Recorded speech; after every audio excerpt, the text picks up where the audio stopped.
Hi అందరికీ నమస్కారం. కందుకూరులో జరిగిన ఘటనను కుల కోణంలో కాదు మానవతా కోణంలోనే చూడాలి.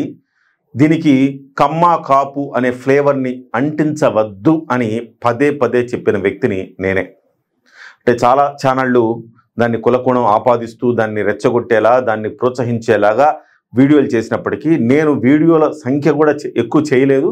కానీ చేసిన 1-2 వీడియోలు కూడా కుల కోణం ఆపాదించొద్దు, దీన్ని మానవతా కోణంలోనే చూడాలి అని నినదించిన వ్యక్తిని. జనసేన పార్టీకి సంబంధించి కన్నా రజనీ గారు నాతో ఒక జూమ్ కాల్లో మాట్లాడుతున్న సందర్భంలో కూడా నేను మాట్లాడింది ఏంటంటే, ఆమెను ఖండిస్తూ ఇది కుల కోణం కాదు మానవతా కోణం మాత్రమే అని చెబితే ఆమె ఇక చివరికి ఆమెమో తప్పు చేస్తుందేమో, ఆమె తప్పు మాట్లాడుతుందేమో అన్న ఉద్దేశంతో ఆ వీడియోని వేయొద్దండి అని నన్ను రిక్వెస్ట్ చేస్తే ఆ వీడియోను కూడా నేను ఆపాను. అంటే జనసేన నాయకులతో కూడా నేను డిబేట్ చేశాను, ఇది కుల కోణం కాదు మానవతా కోణం అని. కానీ కొంతమంది పెద్దలు మాట్లాడుతున్న మాటలు చూస్తే కొంచెం బాధాకరంగా ఉన్నాయి. వాస్తవాలు మనం తెలుసుకొని మాట్లాడాలి. తర్వాత ఇంకొక వీడియో చేశా, ప్రభుత్వ తప్పిదం కూడా ఉంది ఇందులో. ప్రభుత్వం నుంచి భరోసా, ఆ కుటుంబానికి భరోసా ఇవ్వడానికి ఇద్దరు పెద్దలు వెళ్ళాలి, స్థానిక ఎమ్మెల్యే వెళ్ళాలి. ఆ వెళ్ళటం అనేది ఆలస్యమైంది. దాదాపు 10 రోజుల పాటు వెళ్ళకపోవటం వల్లనే ఇది కుల రంగు పులుముకున్నది, ఇందులో ప్రభుత్వ తప్పిదం కూడా ఉంది అనేది నేనే చెప్పాను. సో ఇవాళ కొంతమంది ఒక పోలీస్ ఆఫీసర్గా, ఐపీఎస్ ఆఫీసర్గా, ఇంటెలిజెన్స్ బ్యూరో చీఫ్గా 2014 నుంచి 2019లో పనిచేసిన ఏబి వెంకటేశ్వరరావు గారు, ఆయన ఏం మాట్లాడుతున్నారో ఒకసారి మనం వింటే, ఇలాంటి మేధావులు కూడా ఈ రకంగా మాట్లాడితే కులకోణం రాక ఇంకేం వస్తుంది? ఒక మాట చూద్దాం ఆయన ఏమంటున్నారు. ఎవడో పనికిమాలినవాడు వెళ్ళి ఒక హత్యని కుల గొడవగా సృష్టిస్తే, ఎవరో పనికిమాలిన వాడు వెళ్ళి ఒక హత్యని కుల గొడవగా సృష్టించారంట. అంటే మీరేం చెప్పదలుచుకున్నారు? ప్రభుత్వం మాత్రం మాట్లాడదు, ప్రభుత్వ పెద్దలు ఎవరు, కూటమి పెద్దలు ఎవరు వెళ్ళరు అక్కడికి, భరోసా ఎవరు ఆ కుటుంబానికి. ఇక ఆ కులానికి సంబంధించిన పెద్దలు వీళ్ళు కూడా మాట్లాడడం అనేది తప్పని ఎట్లా అంటాం మనం? మీరు మాట్లాడిన తర్వాత కూడా దాన్ని, ప్రభుత్వ పెద్దలు మాట్లాడిన తర్వాత కూడా దాన్ని కుల కోణంలో ఆపాదిస్తే దాన్ని మనం తప్పనే అనాలి. కానీ ఎవరు 10 రోజుల పాటు పరామర్శించడానికి వెళ్ళలేదే, ఇక కులాలు రావా, కుల కోణం రాదా? సో గతంలో మీకు అందరికి గుర్తుండే ఉంటుంది, అనంతబాబు ఒక దళిత కుర్రోడ్ని, డ్రైవర్ని చంపేసి వాళ్ళ ఇంటికి పంపించేస్తే డోర్ డెలివరీ చేశారు, ఒక దళితుడి మీద దాడి అని చెప్పేసి ఎంత రాద్ధాంతం చేశాము. ఈ కూటమి పార్టీలే నేను అంటున్నది, Telugu Desam party, Janasena party, BJP వీళ్ళందరూ కూడా చేయలేదా ఆ రోజు? ఆ తర్వాత విశాఖపట్నంలో ఒక డాక్టరు మాస్కులు లేవన్న దానికి ఒక దళిత డాక్టర్ని ఆత్మహత్య చేసుకునేలా చేసింది ఈ ప్రభుత్వం అని చెప్పేసి వైసీపీ మీద నెపం, నిందలు వేయలేదా? ఆ తర్వాత ఒక బాపట్లలో ఒక గౌడ కుర్రోడు, 14 ఏళ్ల బాలుడు తన అక్క మీద చేస్తున్న అరాచకం, తన అక్కను వేధిస్తున్నారని చెప్పేసి ప్రశ్నించినందుకు అతన్ని సజీవ దహనం చేశామని చెప్పేసి అతని మీద, సో గౌడ కులస్తుడిని బీసీల పట్ల అరాచకమని చెప్పలేదా ఈ కూటమి పార్టీలు? అప్పుడంతా కుల కోణం రాలేదా? ఈ 3 ఘటనల్లో కుల కోణం రావడమే కాకుండా రాజకీయాల్లో కూడా వాడుకోలేదా? ప్రతి సందర్భంలో దళితుల మీద దాడి, బీసీల మీద దాడి అని మాట్లాడుకోలేదా? అంటే ప్రభుత్వం స్పందించదు, కులాలు స్పందించకూడదు.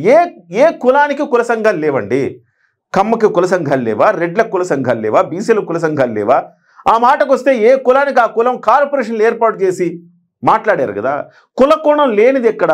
ఆంధ్రప్రదేశ్లో ఎస్పెషల్లీ కులాల వారీగా విభజించి ఆ కులాలకు రిజర్వేషన్లను ఇంకోటనో ప్రోత్సాహం ఇచ్చి ఆ రకంగా కులాలను రెచ్చగొట్టింది రాజకీయ పార్టీలు కాదా? నిజం చెప్పాలంటే ఈ రొచ్చులోంచి బయటకు రావాలని కులాలను కలిపే సిద్ధాంతం అని చెప్పేసి ఒకటి తీసుకొచ్చి ఆ సిద్ధాంతం ప్రకారం అన్ని కులాలు ఒకటిగా ఉండాలని సూచించిన పవన్ కళ్యాణే కదా ఇప్పటి వరకు కాస్త భిన్నంగా రాజకీయం చేసింది. కానీ ఇప్పటి వరకు ఉన్న ట్రెడిషనల్ పార్టీలను, తెలుగుదేశం పార్టీ కావచ్చు, బీజేపీ కావచ్చు, కాంగ్రెస్ కావచ్చు, వైఎస్ఆర్సీపీ కావచ్చు, ఇవన్నీ కులాలను రెచ్చగొట్టి పబ్బం గడుపుకున్న పార్టీలు కాదా? మీరందరూ ఆలోచించాలి. ఇది డెఫినెట్గా ఇంత పెద్ద నాయకుడు ఈయన ఈ రకంగా మాట్లాడటం ఏంటి? ఎవడో పనికిమాలినవాడు వెళ్ళి ఒక హత్యని కుల గొడవగా సృష్టిస్తే మేము లొంగిపోయి భయపడిపోయి పరిహారం ప్రకటించి చేతులు దులుపుకుంటామని చెప్పి మీరు సందేశం పంపిస్తున్నారా? అంటే మేమంటే ఎవరు? ఏబి వెంకటేశ్వరరావు గారు. మేమంటే దాని అర్థం ఏంటి వెంకటేశ్వరరావు గారు? కూటమి పార్టీల ప్రతినిధిగా మీరు మాట్లాడుతున్నారా, లేకపోతే తెలుగుదేశం పార్టీ ప్రతినిధిగా మాట్లాడుతున్నారా, లేకపోతే కమ్మ సామాజిక వర్గం ప్రతినిధిగా మీరు మాట్లాడుతున్నారా? మేము అంటే ఎవరు? రేపు పొద్దు నుంచి ప్రతి హత్య, ప్రతి గొడవ, ప్రతి కేసు కులం రంగు పులుముకోకుండా ఆపగలరా? అది నేను ఇంతకుముందు చెప్పాను మీకు, మళ్ళీ నేను చెప్పాల్సిన అవసరం లేదు. ప్రతి హత్య, ప్రతి గొడవ కులం రంగు అంటే గతంలో వైసీపీ హయాంలో కులం రంగు పులుముకున్నది కదా. ఆ కులం రంగు పులుముకున్నప్పుడు కూటమి పార్టీలో ఆ కులం రంగు పులుముకున్న దాన్ని సపోర్ట్ చేశారు కదా. మరి దీనికి మాత్రం ఎక్సెప్షన్ ఉంటుందా? వాళ్ళని తప్పు పట్టగలమా? పరిహారం ఇస్తారంటే ప్రతి వాళ్ళు కులం రంగు పులుగుతారు. ఎందుకు పులరు? అసలు ఈ పరికిమాల వ్యాఖ్యలు, విద్వేషపూరితమైనటువంటి వ్యాఖ్యలు చేసిన మనిషిని ఐపీసీ 153A కింద, దానికి సంబంధించినటువంటి బిఎన్ఎస్ సెక్షన్ కింద కేసు నమోదు చేసి అరెస్ట్ చేయాల్సింది పోయి. సరే, ఓకే, ఈయనేమంటాడు ఇక్కడ ఇంకోసారి విందాము. వాళ్ళని తప్పు పట్టగలమా? పరిహారం ఇస్తారంటే ప్రతి వాళ్ళు కులం రంగు పులుగుతారు. ఎందుకు పులరు? అదే కదా, పరిహారం ఇస్తారంటే ప్రతి వాళ్ళు కులం రంగు పులుముతారంటే గతంలో పులుముకున్నవి ఇవాళ పులుముకుంటేనే ప్రభుత్వాలు చేతగానితనంతో చూస్తూ ఊరుకుంటే కులాలు, కుల సంఘాలు ఇందులో జోక్యం చేసుకుంటాయి. ఆ తప్పు ఎవరిది? ప్రభుత్వం స్పందిస్తే కులాలు, కుల సంఘాలు జోక్యం చేసుకునే అవసరం ఉంటుందా? ఉండదు కదా. ఇవాల్టికి కూడా మీరు అర్థం చేసుకోవాల్సింది ఏంటంటే, ఈ హరిశ్చంద్ర ప్రసాద్ అనే వ్యక్తి పాశవికంగా హత్య చేసిన తర్వాత అతని మీద, అతని కుటుంబ సభ్యుల మీద కేసులు నమోదు చేయాలి. ఆ కారులో ఉండేవాళ్ళు వాళ్ళ మీద కేసులు నమోదు చేయకుండా కేవలం అతని మీద మాత్రమే కేసులు నమోదు చేశారనేది ఒక అభియోగం ఉన్నది. జగన్మోహన్ రెడ్డి పొరపాటున ఒక కారు ఒక వ్యక్తి మీదకి ఎక్కించి చంపేస్తే అది ఎంత పెద్ద ఇష్యూ అయింది. సో ఆ కారులో ఉండే వాళ్ళందరి మీద కేసులు నమోదు చేయలేదా జగన్మోహన్ రెడ్డి గారితో పాటుగా? మరి జగన్మోహన్ రెడ్డి గారికి ఒక న్యాయం, కాకర్ల హరిశ్చంద్ర ప్రసాద్కి మరొక న్యాయం ఉంటుందా? జనం ఆలోచించాలి. ఇది అసలు ఈ పరికిమాల వ్యాఖ్యలు, విద్వేషపూరితమైనటువంటి వ్యాఖ్యలు చేసిన మనిషిని ఐపీసీ 153A కింద, దానికి సంబంధించినటువంటి బిఎన్ఎస్ సెక్షన్ కింద కేసు నమోదు చేసి అరెస్ట్ చేయాల్సింది పోయి అటువంటి పిచ్చి పనులకు వత్తాసు పలుకుతారా మీరు? సో మీరు ఆ బిఎన్ఎస్ 153 యాక్ట్ ఏదో సెక్షన్ చెప్పారు కదా, ఆ సెక్షన్ కింద దమ్ము ధైర్యం ఉంటే మీరు కేసు నమోదు చేయాలి. ప్లీజ్, నేను కూడా రిక్వెస్ట్ చేస్తున్నా, కేసు నమోదు చేయండి. మీకు దమ్ము ధైర్యం ఈ ప్రభుత్వానికి ఉంటే కేసు నమోదు చేయండి. ఈయన ప్రభుత్వం తరపున వకాల్తా పుచ్చుకొని మాట్లాడుతున్నాడు కాబట్టి నేను ప్రభుత్వం అంటున్నా. ప్రభుత్వం తరపున వకాల్తా పుచ్చుకోకపోతే ఇతను దేనికి పనికిరాని వ్యక్తే కదా. మరి తన వ్యాఖ్యలు మనం కూడా పట్టించుకోక్కర్లేదు. ఏపీ వెంకటేశ్వరరావు గారు గత ప్రభుత్వ హయాంలో 2014 నుంచి 2019 వరకు ఈ ఏపీ వెంకటేశ్వరరావు అనే వ్యక్తి ఇంటెలిజెన్స్ చీఫ్గా ఉంటూ ప్రభుత్వ కార్యకలాపాలకు సంబంధించి కాకుండా పార్టీలకు సంబంధించిన అంశాలు చూశాడు. సో ఆ రోజు వైసీపీ నుంచి దాదాపు 63 మంది, దాదాపు 20 చిల్లర సబ్జెక్టు కరెక్షన్ కొంతమంది ఎమ్మెల్యేలను ఇటు పార్టీ మారడంలో కీలక పాత్ర వహించాడు. అంటే ప్రభుత్వ అధికారిగా ఉంటూ రాజకీయాలు చేయడం న్యాయమా? ఇతను చేశాడు ఆ రోజు. మరి ఇతన్ని ఆ తర్వాత ఆ కక్షతో జగన్మోహన్ రెడ్డి ఇతను వేధించాడు. వేధిస్తే ఒక కమ్మ కులానికి సంబంధించిన వ్యక్తిని వేధిస్తున్నారని చెప్పేసి పవన్ కళ్యాణ్ లాంటి వాళ్ళు కూడా అండగా నిలబడ్డారు. ఆయన అండగా నిలబడ్డారని కాపులు కూడా ఈయనకు అండగా నిలబడ్డారు. ఈయనకు న్యాయం జరగాలని పోరాటాలు చేశారు. మరి ఇవాళ ఈ వ్యక్తి ఏం మాట్లాడుతున్నారు? ఎవడు సొమ్మని చెప్పి మీరు దానం చేస్తున్నారు? జగన్మోహన్ రెడ్డి గారు ఎవడు సొమ్మని దానం చేస్తున్నారంటే ఈయన సొమ్ము ఏమైనా దానం చేస్తున్నారా? నాకు అర్థం కాలేదు. అది ఎవడు సొమ్మని దానం చేస్తారు, అసలు పరిహారం ఎందుకు ఇస్తారనేది కదా పాయింట్ ఇక్కడ. ఇప్పుడు క్షణికావేశంలో అనేక హత్యలు జరుగుతుంటాయండి, వాటన్నిటికి పరిహారాలు ఇస్తున్నారా? కాదు కదా. పాశవికంగా హత్య చేయబడ్డాడు ఆ వ్యక్తి, ఎవరైతే హతుడున్నాడో పాశవికంగా.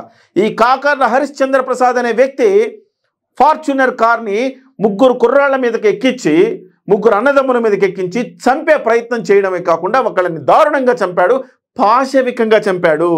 అలాగే ఇద్దరిని జీవచ్ఛవాలుగా మార్చాడు. కారుని ముందుకు వెనక్కి తీసి పీక మీద కారు టైర్ ఎక్కించి బాడీ నుంచి తలకాయ, మొండెం నుంచి తలకాయ వేరేంత వరకు కసిదీరా చంపాడు. ఎలా చంపాడు కసిదీరా? సో ఎందుకు చంపాడు? అది పాశవికమైన హత్య కాదా? మరి ఎలా చంపాల్సి వచ్చింది? అతని కాల్ రికార్డ్స్ అన్ని తీయాల్సిన అవసరం ఉంది. దీని వెనక ఎవరెవరున్నారో చూడాల్సిన అవసరం ఉంది. ఎందుకు అతను అంత ధైర్యంగా చంపారు? కాబట్టి ఇది పాశవికంగా హత్య చేసినప్పుడు పరిహారం ఇవ్వరా? అంటే ప్రభుత్వ వైఫల్యం కాదా ఇది? అంటే శాంతి భద్రతలు అని అంటుంటాం కదా. శాంతి భద్రతలు బాగుంటే మనం హత్య చేస్తే ఖచ్చితంగా మనము లోపలికి వెళ్తాము, కాబట్టి మనం శిక్ష అనుభవించి తీరాలి అనే ఒక భయం ఉంటే అతను ఎందుకు చేస్తాడు? సో ఆ రోజు ఒక ఘర్షణ జరిగి చంపిన పరిస్థితి కాదు, వ్యూహాత్మకంగా ఘర్షణ జరిగిన చాలా రోజుల తర్వాత ఒక వ్యూహాత్మకంగా తను చంపాడు. అంటే అతను ఈ హత్య చేసి కూడా తప్పించుకోగలనన్న ఒక నమ్మకంతో చంపాడు. సో అంత పాశవికంగా జరిగిన హత్యకు ప్రభుత్వం కూడా శాంతి భద్రతలు విఫలమైనందుకు ప్రభుత్వం బాధ్యత వహించదా? పత్రికలో ఇంత పెద్ద అక్షరాలతో రాస్తున్నాడు ప్రతిరోజు. అంటే సాక్షిలో రాస్తేనే ఈయన కోపం వచ్చింది, మరి సాక్షి మీద పడు, జగన్మోహన్ రెడ్డి మీద పడు, ఎందుకు ఈ ఘటనకు సంబంధించి న్యాయం కోసం పోరాడిన వాళ్ళ మీద మీ ప్రతాపం ఎందుకు చూపిస్తున్నారు ఏబి వెంకటేశ్వరరావు గారు? ఇతను ఎవరో నాకు తెలియదు, నేను ఎప్పుడు చూడలేదు ఇతన్ని. మీరు ఎవరైనా చూసుంటే దయచేసి కామెంట్ చేయండి. ఇతను ఏం మాట్లాడుతున్నాడు? సో దాసరి రాము, ఇంతకుముందు మాట్లాడిన ఏబి వెంకటేశ్వరరావు గారు కూడా మాట్లాడింది దాసరి రాము గారి గురించే, ఇప్పుడు ఇతను మాట్లాడుతుంది కూడా దాసరి రాము గారి గురించే. 153A కింద బిఎన్ఎస్ 153A కింద కేసు నమోదు చేసి బొక్కలో వేయాలి దాసరి రాము అని వీళ్ళ డిమాండ్. చూద్దాం ఏం మాట్లాడుతున్నాడు ఇతను. దాసరి రాము తెలగా బలియా కాపు చేసి అని చెప్పుకుంటున్నాడు. చెప్పుకోవడం ఏంటండి, అతను కాపు చేసేనే కదా, చెప్పుకోవడం ఏంటి? అందరి యాక్సెప్టెన్సీ ఉంది, కాపు చేసి తరపున తిరిగాడు, కూటమి పార్టీలోకి అతను సపోర్ట్ చేశాడు. ఒక జనసేన పార్టీ పోటీ చేసిన చోట కాదండి, అన్ని చోట్లకు తిరిగాడు, అన్ని చోట్లకు తిరిగి కాపు జేఏసీ నాయకుడిగా అతను. సో కాపు జేఏసీ అంటే కాపులకు సంబంధించి అతనికి ఒక ఆర్గనైజేషన్ ఉంది, ఆ ఆర్గనైజేషన్ తరపున తిరిగి అతను ఇంటింటికి తిరిగి కూటమి పార్టీలకు ఓటేయాలని కోరాడు. తెలుగుదేశం పార్టీ అభ్యర్థి ఉన్నప్పుడు తెలుగుదేశం పార్టీకి, బీజేపీ అభ్యర్థి ఉన్న చోట బీజేపీ పార్టీకి, జనసేన ఉన్న చోట జనసేన పార్టీకి ఓటు వేయాలని ఆయన కుల సంఘ ఒక నాయకుడిగా ఆయన ఆ కుల సభ్యులను ఆయన కోరాడు, ఆ కుటుంబాలను కోరాడు ఆయన. అందులో అసలు ఎవరికి భేదాభిప్రాయాలు భిన్నాభిప్రాయాలు ఏం లేవు కదా. ఇతనెవరో వచ్చి ఏదో కొత్తగా మాట్లాడుతున్నాడు. నాకు తెలిసిన కాపు మిత్రులకు ఫోన్ చేసి దాసరి రాము గురించి అడిగితే వాడెవడో మాకు తెలియదు, వాడెవడో మాకు తెలియదు అన్నారంట. అసలు వీడెవడో మనకు తెలుసా?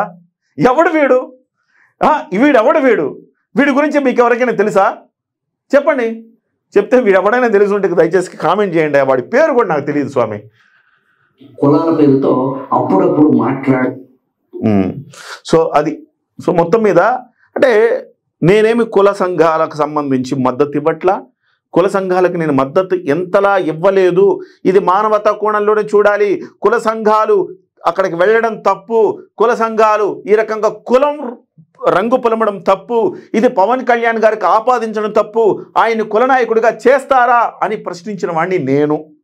అయినా కానీ వీళ్ళు మాట్లాడిన మాటలు చూసిన తర్వాత నేను చెప్పదలుచుకున్నది ఏంటంటే, అరే వాళ్ళు కూడా రాకపోయి ఉంటే ప్రభుత్వం స్పందించగా ఆ కుల సంఘాల నాయకులు మాట్లాడక మరి వాళ్ళకి న్యాయం ఎట్లా జరిగాను? ఇంత పాశవికంగా జరిగిన హత్యకు శిక్ష పడుతుందా? ఇంత జరిగిన తర్వాత కూడా మసిబూసి మారేడుకాయ చేసి ఆ కేసుని నీరుగార్చే ప్రయత్నం చేస్తున్నారనేది మనకు వస్తున్న సమాచారం. ఎలాగోలా వాళ్ళ ఫ్యామిలీకి మేము పరిహారం ఇస్తానని చెప్పి ఆ కేసు నుంచి బయటపడడానికి ప్రయత్నం చేస్తున్నారు. దీనికోసం కొంతమంది పెద్దలు రాయబారం నడుపుతున్నారనేది మనం విన్న మాట. మరి కనీసం ఆ కుల సంఘాలు కూడా స్పందించకపోయి ఉంటే పరిస్థితి ఏమిటి? సో నేను కాపు కుల సంఘాలని అంటలేదండి. దళితులకు సంబంధించి మాట్లాడినప్పుడు దళిత కుల సంఘాలు మాట్లాడడం న్యాయమే.